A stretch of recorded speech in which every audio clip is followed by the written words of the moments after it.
Is your agency stuck in a cycle of feast or famine? One month you make a load of money and the next you struggle to pay your bills.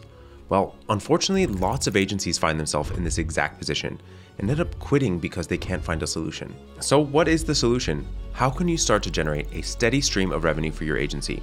Well, let's start by talking through the different mistakes agencies typically make to better understand where the issue comes from. So many agencies dream of working with these big enterprise clients, the Fortune 500 types businesses. And so there's so many things that go into this really, but I want you to understand where this can potentially go wrong. In an agency that I'm thinking of at the moment, they had grown to a substantial size, working with this whale-sized client. And ultimately, what they ended up finding was that 80% of their revenue was with this one client, a whole lot of risk in revenue concentration. Unfortunately, as it typically does happen with most clients, eventually the client went away. And so if you're lucky, you're able to keep this client for 3 to 5 years and being able to have that revenue. But for this agency, they ended up losing the client in that 3-year timeline, but they lost 80% of their revenue overnight and turned the agency into chaos. They had the financial expenses, the team to support it, and ultimately no longer had that revenue to support the team. And so it was a dramatic change for this agency. So I want you to think about it this way.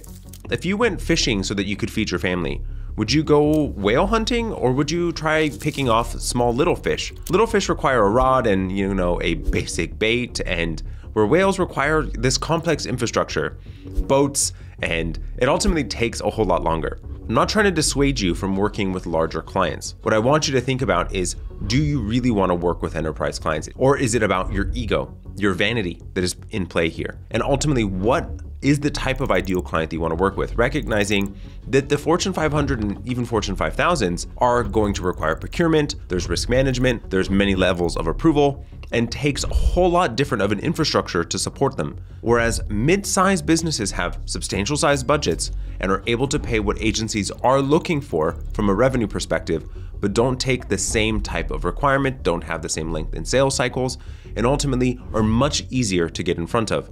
So who is your ideal client? And make sure that you're pointing yourself in the right direction.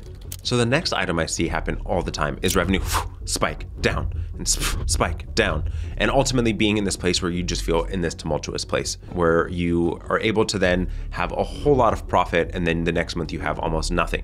And it creates for a whole lot of anxiety and ultimately leads to a lot of burnout. And so I want you to be understanding what is the right billing model for you and for your client. Does your service lean more to the monthly recurring model or more to a project-oriented model? But understanding what is the actual pond that you are fishing in. Your specific service and your specific client of who it is that you're serving needs to be taken into account here. It's incredibly important that you consider both, but understand what is the type of billing model that suits to your business and how you want to operate. If you're more project-oriented, it creates more turnover in your clients, so it requires more lead.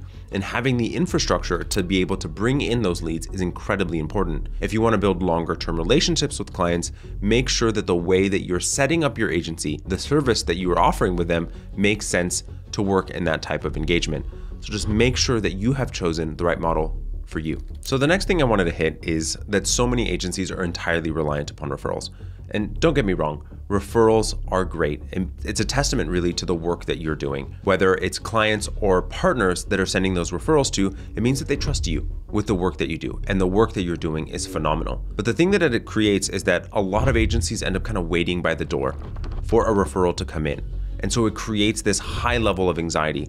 And it doesn't allow for you to be able to know exactly what it is that you need to do in order to be able to bring in the revenue that you need.